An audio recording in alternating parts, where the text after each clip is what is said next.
What's going on? Man, welcome to another episode of the Then and Now Bible Study. Hope that y'all are having just absolutely blessed day. All the YouTube stuff, like, subscribe, leave a comment, all the things. Share it with a friend. That would be awesome. And hey, let's jump into it. All right, let's go. I'm not about wasting time. Your time's important. My time's important. So let's jump into it.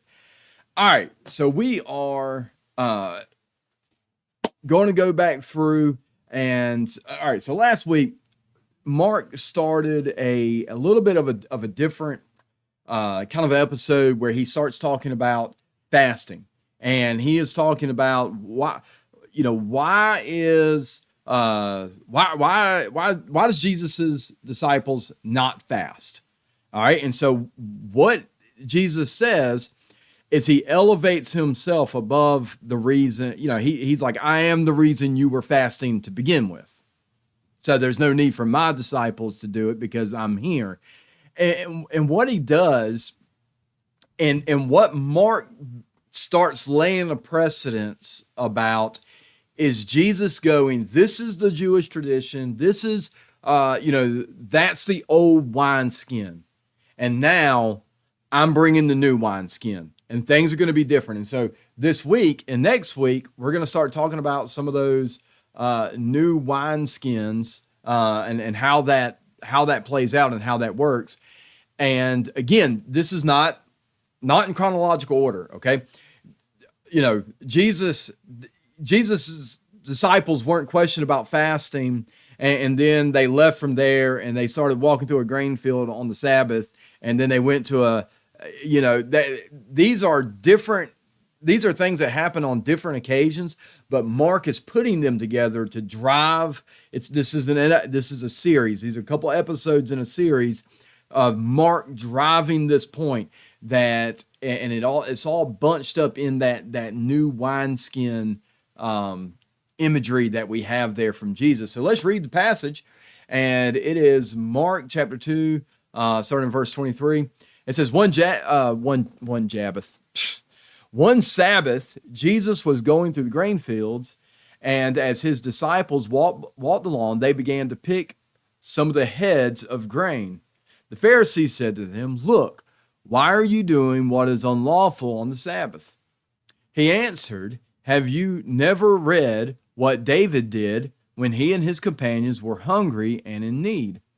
In the days of Abiathar, the high priest, he entered the house of God, and he ate the consecrated bread, which is lawful only for the priests to eat. And he also gave some to his companions. Then he said to them, the Sabbath was made for man, and not man for the Sabbath. So the Son of Man is Lord even of the Sabbath. All right, so again, Jesus pushing back against how the Levitical law, the law of Moses, was being interpreted by the religious leaders of the time. And let's give a little bit of a background of what's happening here. So it's on the Sabbath, and Jesus and his disciples are walking through a grain field, and as his disciples are walking through, they're picking some of the heads of the wheat, and they're picking it, and then B, they are having to rub the chaff out of it so they can actually eat this. And first of all, you go, all right, well, why? Whoa, they're in somebody else's grain field, and taking grain. Why is Jesus letting them steal from somebody else? Well, according to Levitical law, they're not stealing. One of the things that the Levitical law tells farmers and landowners to do is the edges of their field to not harvest that is for people who do not have anything. That's for animals to eat. That you plant extra that is just for the community. And so if somebody is walking along and they are hungry, they can go to the edge of your field and legally take what they can't go harvest a bunch of it, but they can take what they need to be fed in that moment, in that time. And that's exactly what Jesus' disciples are taking advantage of in this time. They are, you know, their lifestyle, even though they are there with the Messiah, with the Lord of all, which this is a lesson in and of itself. They are serving the God of God and the King of Kings, the God that owns the cattle on 1,000 hills and the hills that those are on. Yet they are reduced to basically being in the Levitical law of Moses welfare system of having to go and pick the part of the grain that is left for the poor and the needy. And so, the first thing that they're doing is picking this. It is a provision that is left in the law to help feed people. They are picking these pieces of grain, and then they are having to separate the chaff out of it. All right, and I've got another video that I'm going to show you just real quick that shows you kind of how that works, how the chaff is separated out of the wheat. So I'm going to pause this, get that pulled up, and we'll show it to you. All right, we're just going to show you this video real quick. They're dumping a bucket of, grain here, and this is grain that with the chaff and all of it, and they've got a fan here, and you're going to watch over here with the grain being blown out of it. And see, that's all the chaff that you don't want. You can't eat it. And so that's closer to almost all grain there. And yeah, that's kind of the way that we are separating grain and chaff. Now, the way the disciples would have had to do this is they would actually have to hand by hand pick out the grain from the chaff, or the chaff from the grain, and they would throw it, and it would be carried by the wind and gotten out of there.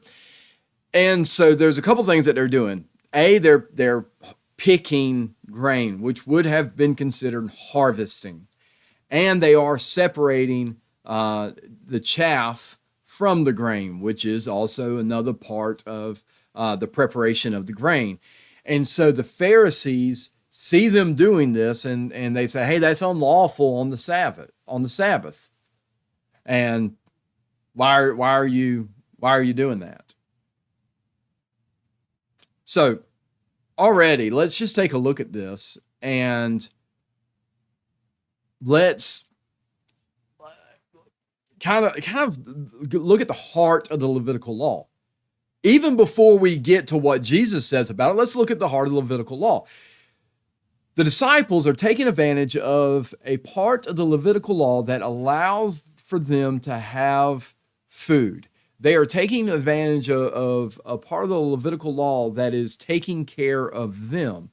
And again, the nature of the law is to make life better in Israel. In fact, the nature of the law, when we go to Deuteronomy, the reason that the law is set up is so that when people would cross through the ancient land of Israel, they would see basically this utopia, as close to a utopia as what you could possibly have on earth. And they would go, "Oh, wow, look at how well the Israelites work together. Look at how well the law, the covenant works.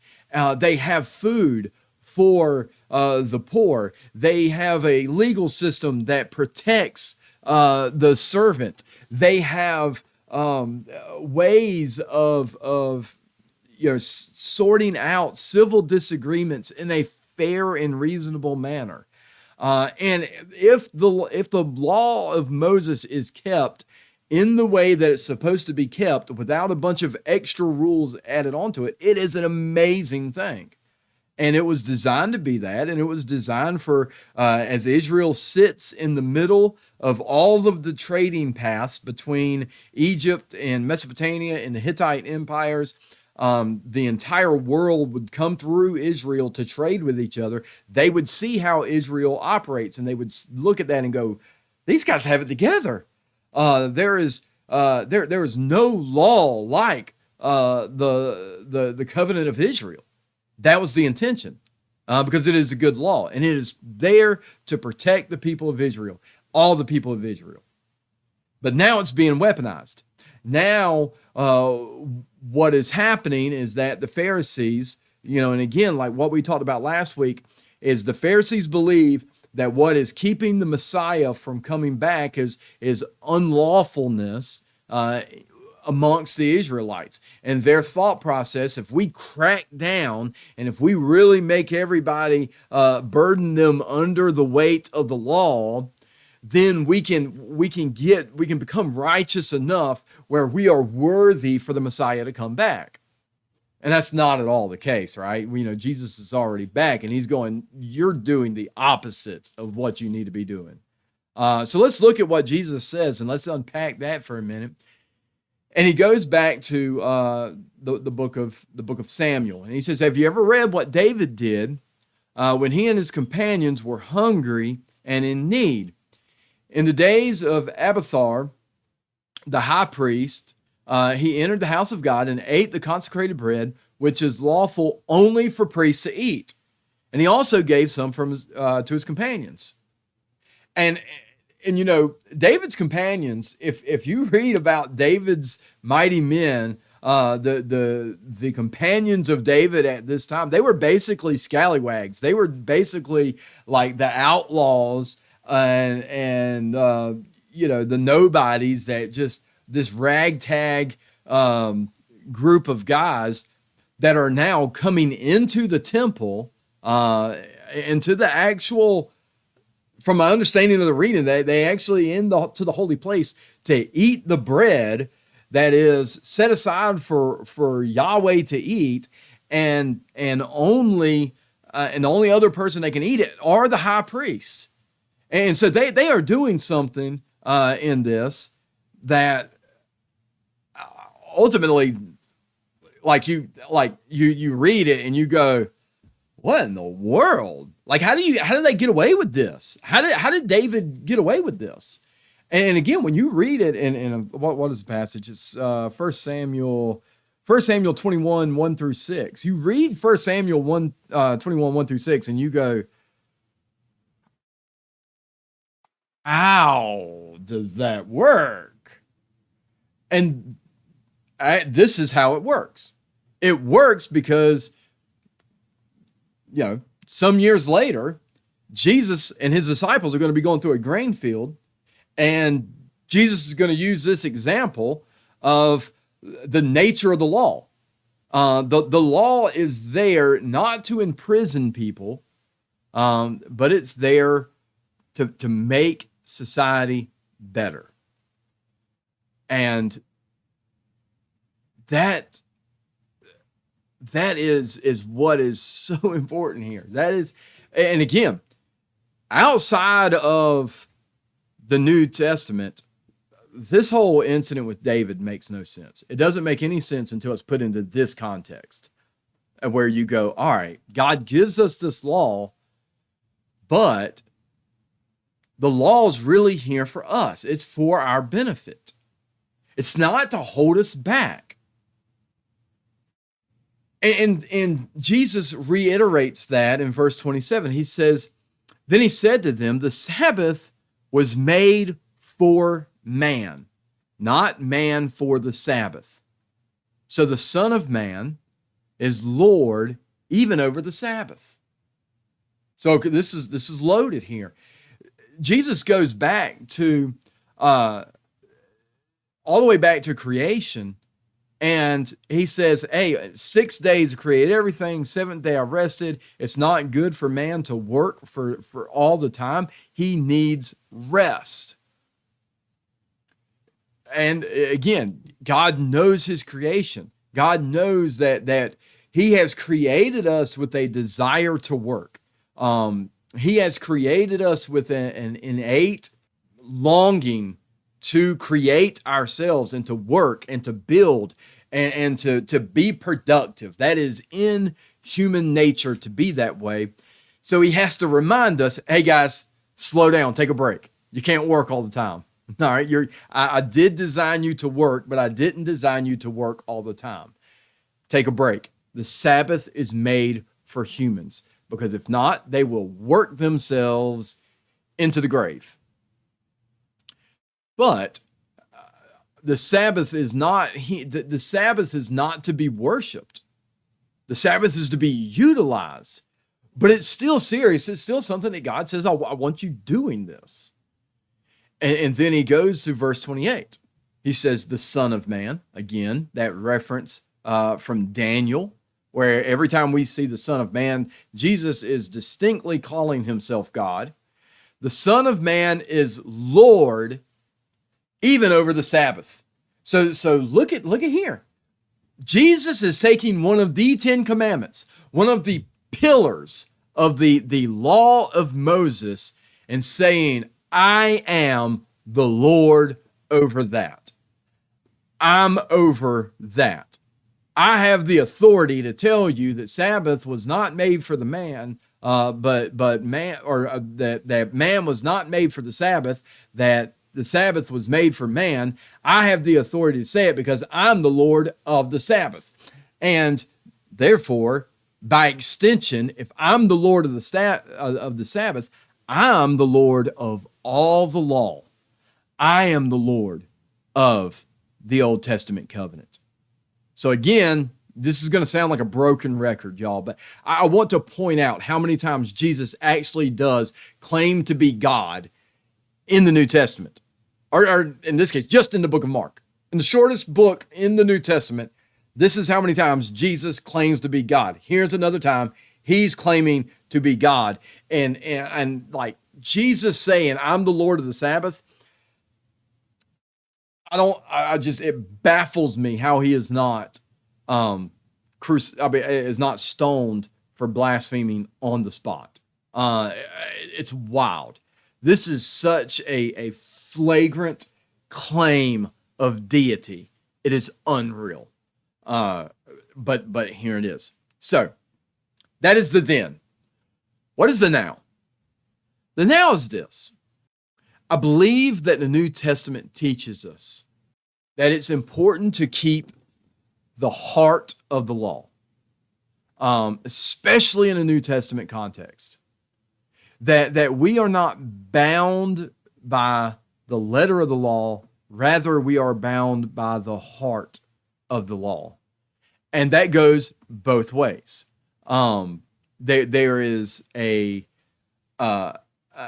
thought where on one side of it, I've seen Christians who will say, this is as far as I can sin. This is as close I can get to breaking that law. And as long as I don't go past this line, I'm okay. That's not the heart of keeping that law. The heart of keeping that law is, this is the line. I'm going to stay as far away from that line as I possibly can. That is the heart of keeping that law. At the same time, you go, this is the letter of the law. This is exactly what I say. And I've got to jump through all these weird hoops to get that. Like, all right, for Christians, what's the Lord's Day? What's the Sabbath for Christians? Is Saturday the Sabbath? Because the Sabbath is the Sabbath is Saturday, or is the practice of Sunday being the Lord's Day, is that now the Sabbath? When are you resting? The Sabbath is about rest and remembering God. Okay, for me, on Sunday mornings, I drive across Lake Pontchartrain and, probably burn, 3,500 calories preaching one sermon. That's not a day of rest for me. All right. So Saturdays, I try to have my Sabbath. My day of rest, I try to keep from Friday afternoon at 5 o'clock till Saturday afternoon at 5 o'clock, roughly. And so, yes, I keep more or less a Jewish Sabbath. But that's not by law. That's not because I think that's the way that it has to be. There just has to be a day where you rest. All right, let's look at, do we tithe a 10%, or do we, do like generous and sacrificial giving? what is definitely generous and sacrificial, and so is tithing generous and sacrificial for you? For me, 10% is generous and sacrificial. It's a sacrifice for me and my family to give 10%, and it is a generous tithe. If you've got it like that, where 10% ain't making a dent, then no, the tithing is not enough. 10% is not enough. It's not generous and sacrificial. It's not enough. And I would argue that if giving 10% is breaking you, there is absolutely a faith tithe going out on faith and tithing. And I'm not going to tell you not to do that. But if it's generous and sacrificial, the heart of the law, that is what I believe in. And I believe that here Jesus is promoting the heart of the law, that these things are here for man, that the law is here to protect us and to keep us. And when the law becomes something that's weighing us down, I believe at that point it exceeds what it is meant to do. I believe the law is always here to protect and to make society better, and not to be a weight that is on our shoulders. It's like Jesus saying, my burden is light. He's saying, hey, the yoke of the Pharisees is really heavy, and I've come to take that off of you. The takeaway is if you have been burdened under a legalistic version of Christianity that is all about following the rules, take that yoke off of yourself and enjoy the freedom of Christianity. Enjoy the freedom of, I'm not God. I don't believe God is holding us to the letter of the law. I believe he's holding us to the heart of the law. And if we are keeping the heart of the law, if we are following the conviction that the Holy Spirit is laying upon us, we are right with God. And people can argue with me with that, and you don't have to agree with that. You can say, no, you have to follow the letter of the law. You can agree with that, and you can be miserable. But for me, and I would encourage you to look at the heart of what Jesus is saying here, and to consider that. It is not a line that we get to, and if we don't cross it, we're okay. The heart of the law is not getting anywhere near that line. But B, it's not things that you have to do it this certain way. So again, taking things and in some ways it makes it more simple, but in other ways it makes it a little bit more difficult, because now am I creating gray area? I hope not. I hope that this is making sense, and the thought of the heart of the law makes sense. But again, hey, if you have questions or comments, agree, disagree, drop them in the comments. I would love to hear from you. Anytime we have comments, I try to respond to those to just make sure I'm engaging with y'all. And hey, thank y'all once again for sticking out with me. And hey, next week, we're going to be kind of along the same lines, the same themes. And we'll see you then. Bye, everybody. Man, I just had one and I lost it. Anyhow, keeping the heart of the law. That I believe that is where we're at with this, and the New Testament takeaway. That was then, and God saying, hey, or Jesus saying, hey, Sabbath was made for man, not man for the Sabbath. Keep the heart of the law, and not. And I believe that's the same for us. Keeping the heart of the law. Tithing. That was the other thing I was going to talk about.